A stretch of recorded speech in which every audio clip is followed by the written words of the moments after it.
Hi, everybody. I'm Kevin Courtney, and I'm the Joint General Secretary of the National Education Union. And I am so pleased to be able to introduce to you today in an in-conversation session, Michelle Bachelet. Michelle was the President of Chile on 2 occasions, the first ever female President of Chile, and is currently the UN High Commissioner for Human Rights since 2018. And we're really grateful to Michelle Bachelet for being here with us today.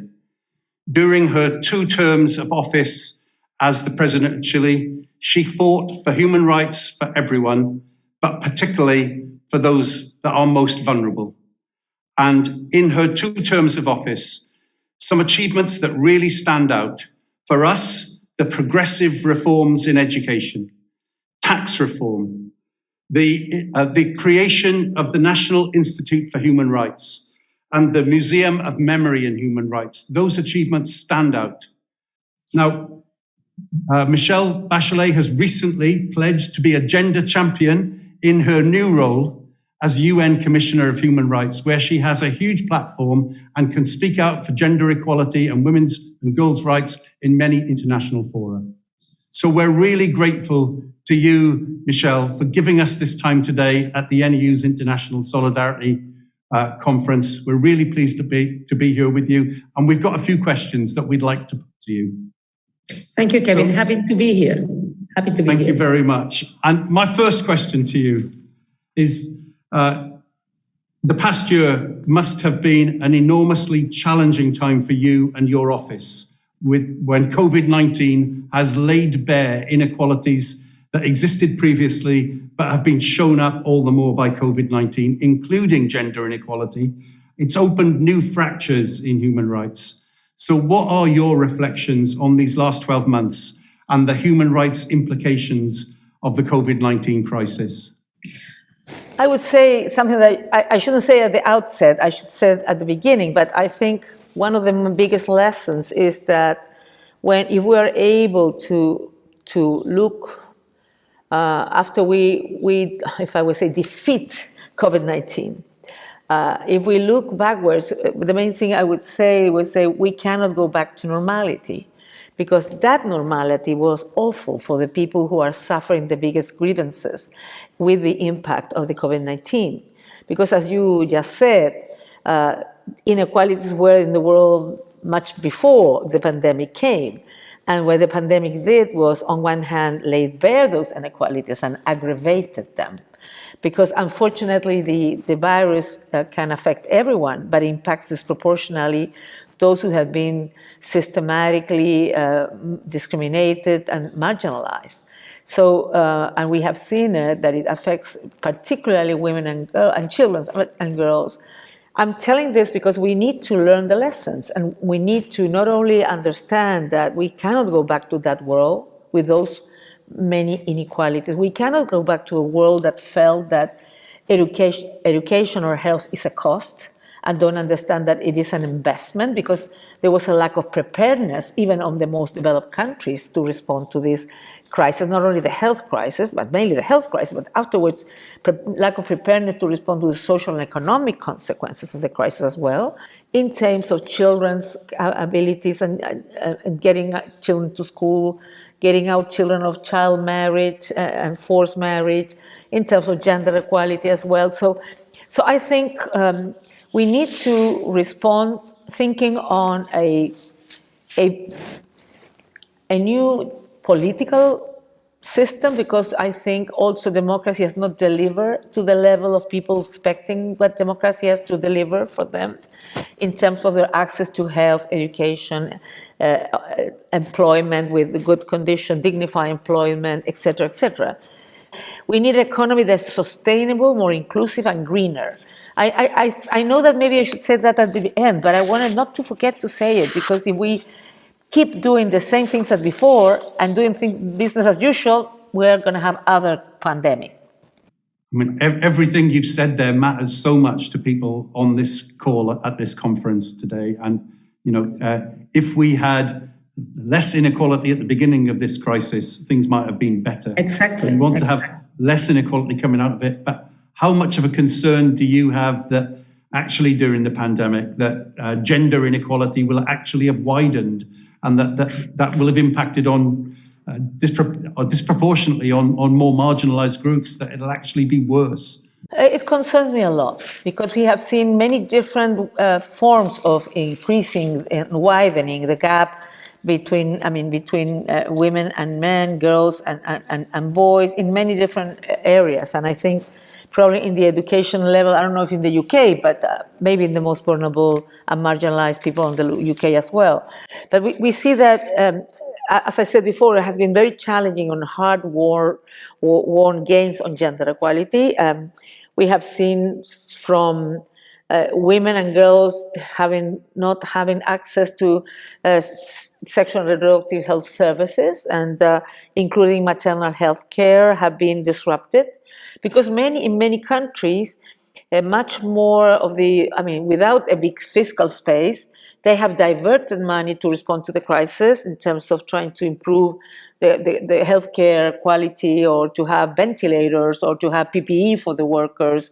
And then they have stopped doing other services like sexual and reproductive rights, maternal care, even if I would say normal vaccines to the children. So leading to, for example, the lack of maternal care and those kind of programs have been leading to a huge number of unintended pregnancies and unsafe abortions, and thousands of maternal and newborn deaths, according to UNFPA data. But also, if we think of women, women lost more jobs than men because many of the areas they used to work in were more affected. For example, tourism, hotels, and other kind of things. Also, they work a lot on restaurants and all that. I think that with the lockdowns, they had no work anymore, or because of the lockdowns or the closure of schools, women have to choose if they left the work or if they take partial work. So ILO has calculated that it would take years to go again to the rate of women in the marketplace that it was before. But the other issue that you see mainly in the south of the world is that many women are the biggest majority of the people working on the informal economy, and the informal economy is huge. And usually, people who are in the informal economy, they have not access to the social benefits when in countries where there is social protection schemes, or where they install special measures to respond to the economic and socio-economic consequences. So they are without work. They cannot work because of the lockdowns. In many countries, women work on this very small little things that they sell a couple of things, and they have an income on a daily basis, and they lost everything. So it has been really, really bad because also, I think, because women has been not included importantly in the decision making on who is deciding how to respond to the crisis. So their specificity is not being considered. But also, I would say that we have been witnesses a sort of a global, how could I say, resurgence of conservative narratives that reward toxic masculinity or normalize misogyny and relegate the women's role to the family and to procreation, and which are attacking anyone who stands up or speaks out in resistance. However, having said all of that, we also see some potential for change, no? Because I think it has been demonstrated that where women were well represented in government, there is more investment in social protection, more focus on climate justice. At the first surge, I haven't heard new data, but on the first surge of COVID, of the 12 countries that were more successful in responding to the crisis, of the health crisis, 9 were led by women. So it means that women can contribute in a positive way. It can be good leaders, and I think that's something. I mean, people every day remember at 8 o'clock, they went outside to applaud the medical services and the frontliners.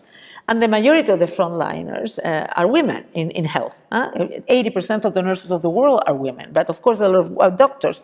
But we don't need to be applauded. We need to be considered in decision making.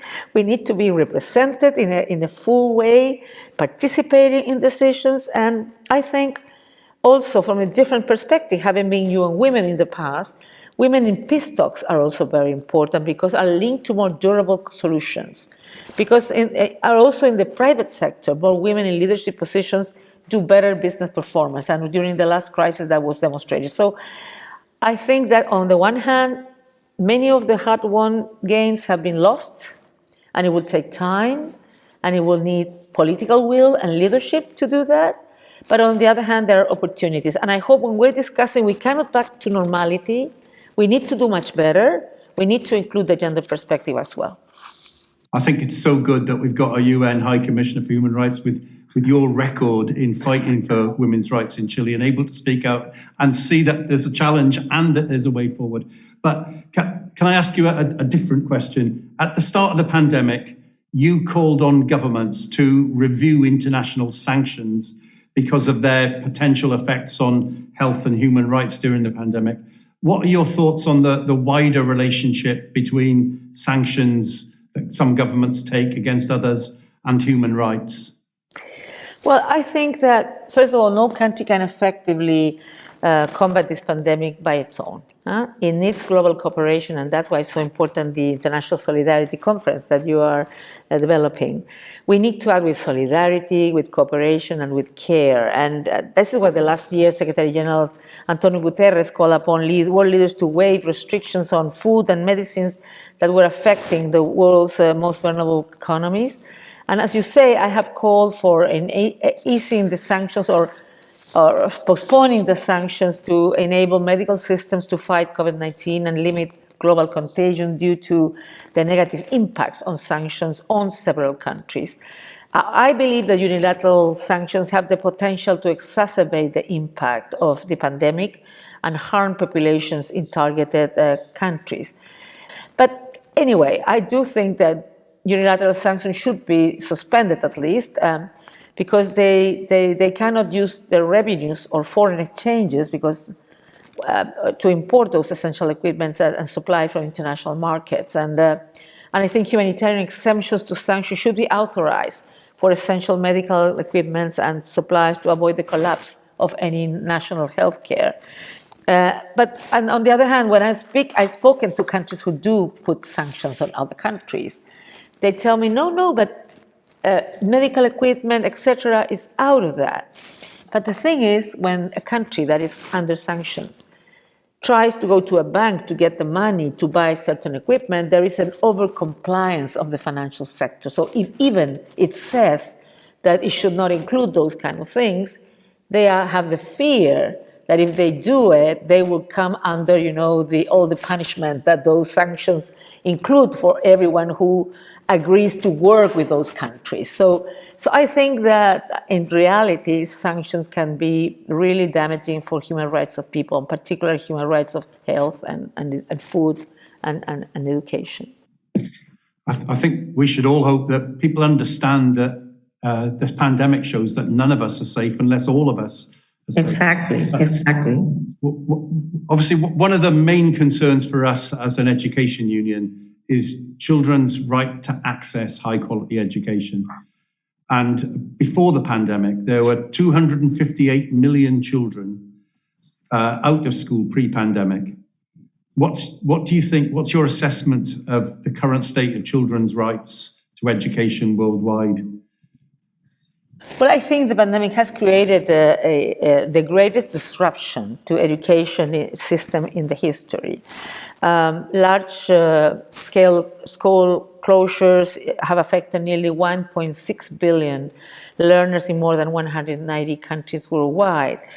Many of them, particularly girls, because they will never be able to return to formal education, leaving them unprepared to develop their full potential, either because parents have lost their jobs and they need their children to work as well, either because some parents who have lost a job, who are having food insecurity, decide to give the girl in marriage to an older man to ensure her food, or either because they don't have access to the digital possibilities. I mean, everybody says, oh, this is a great opportunity for technology, but at least 40 or 45 or 50% of the world don't have access to internet. It is part of the Agenda 2030 to ensure access to internet, but we're not there yet. And also within this, we saw is not only a divide between rich and poor countries, it's a divide inside every country between the rich and the poorest, but also there is a gender divide. Girls have less access to digital technologies than boys. So in many places. So I think this is a situation, and also I have to mention, even in richer countries, we know the lockdowns, and I'm not saying it was not necessary, but with children out of school, not only, they could maybe study through the computer, if they had a computer, or in some places that didn't have online, they did it through broadcasting programs. But the thing is that the lack of socialization, the lack of playing with friends. I mean, of course, there are children who have 3 children in the house, they play each other, but some are not. I mean, we still don't know. In reality, we understand that the ones who have been more affected by the pandemics and the lockdown has been children and the older people. I have been in discussions with the Association of Psychologists and so on, and WHO is really concerned about the mental health of children, but we don't know yet. We have been more concerned about the disease and its consequences, but not on that. But I think that the right to education is not subject to assumptions under international human rights law, even in terms of conflict. So in recovering better, because of course what has happened, I think strong leadership is needed from national governments and international community to strengthen the right to education, to achieve the SDG 4 on quality education for all, including one of my passions, that is early education, since nurseries and so on, because I believe they're so important. But also quality education includes fostering a culture of respect through human rights education. And I think that is crucial for people not only to understand and claim their rights, but also to inspire them to stand up for the rights, not their rights, but also the right of others.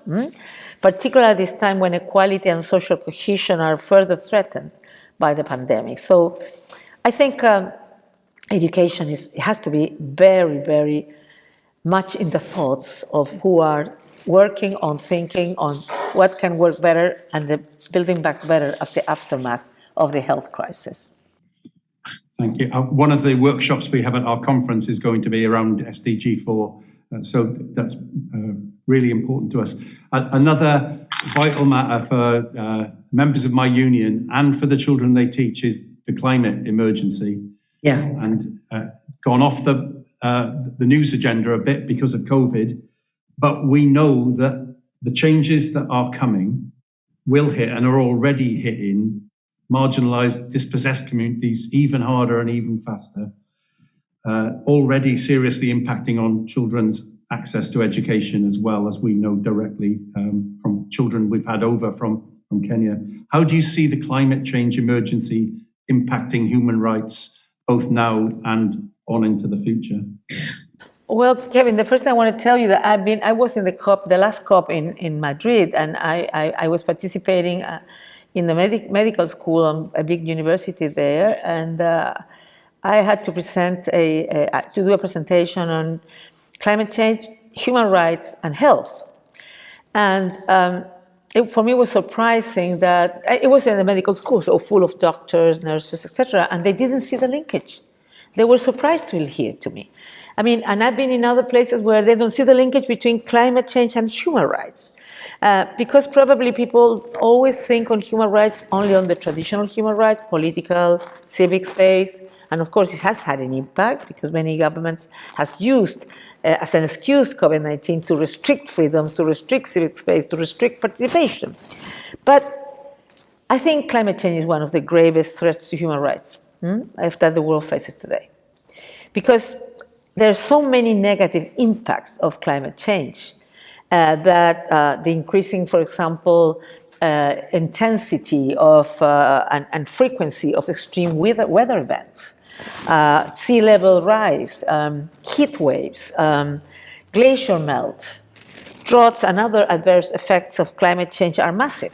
So it impacts as well children and youth, because they're particularly cruel of them, because they bear the last responsibility also for climate change. They are not responsible, but they are receiving the impact.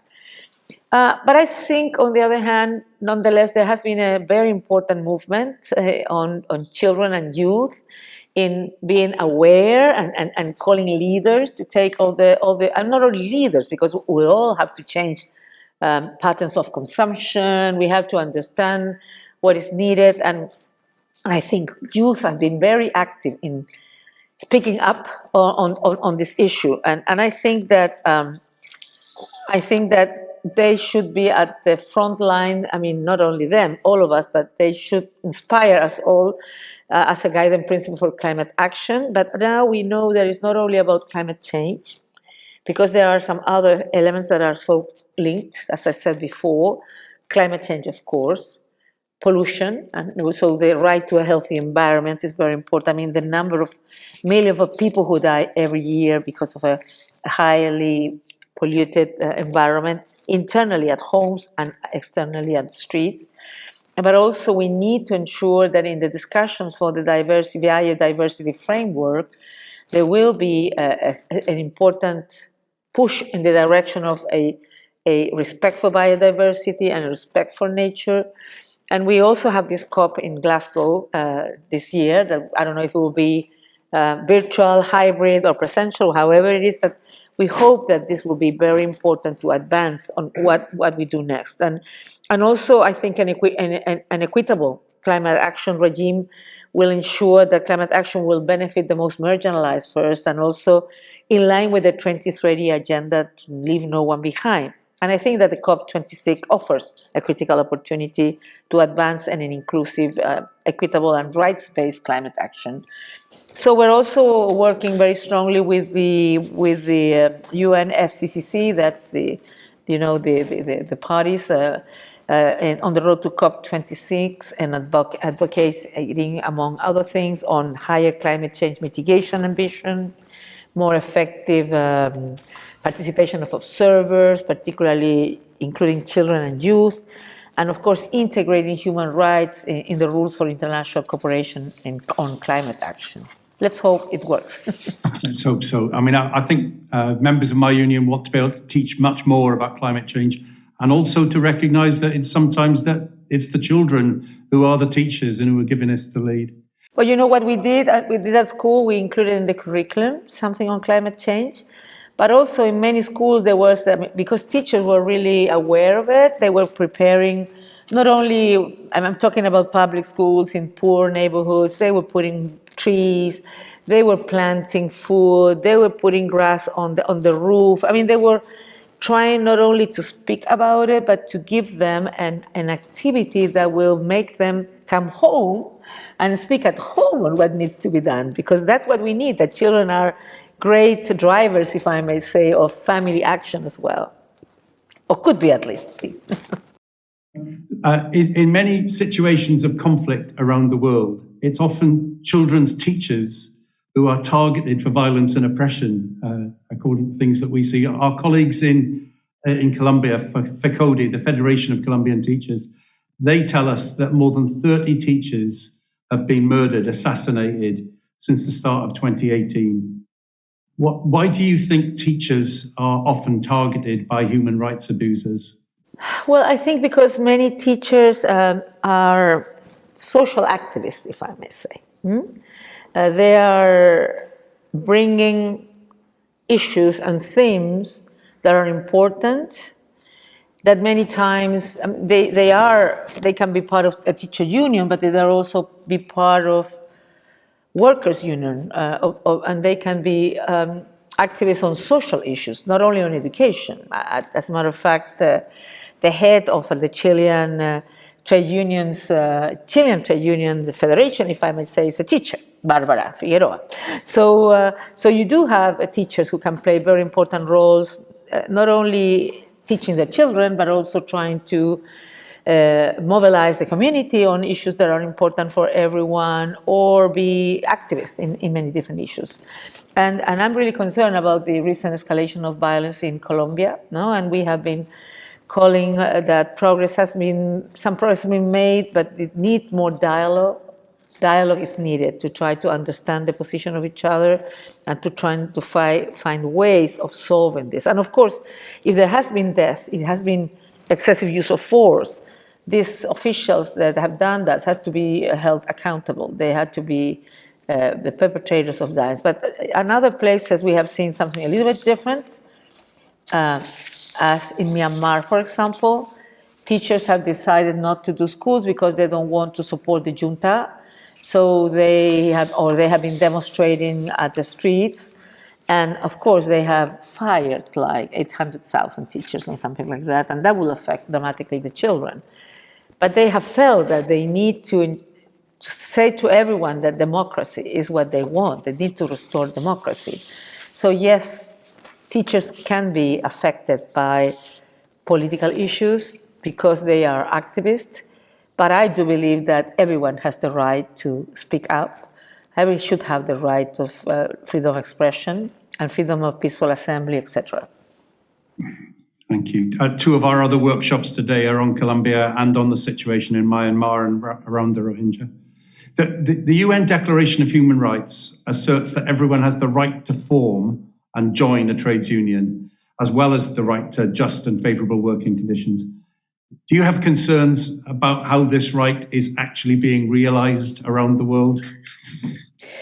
Well, to be honest, I have seen in many different positions, for example, how women's rights, I mean, there was this conservative trend to try to say that women has to go back to the traditional places in the society, and as I said, only to the family appropriation.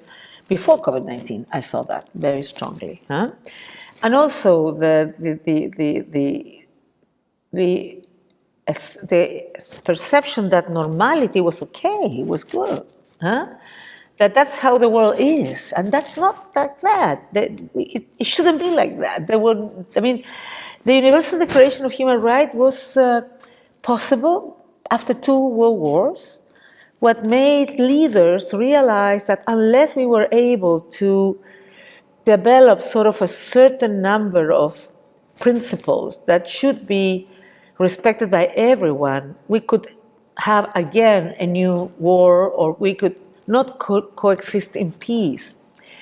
And I have to tell you that I had in some minute the maybe naive but really genuine hope that COVID-19 will produce the same effect in terms of saying, look, this normality was bad, was wrong, was so unequal, so unjust, so unfair. So we need to build back better a world that everyone can really have the full enjoyment of their human rights. If that should have happened, we should have had global cooperation, global solidarity, and so on. And that didn't happen.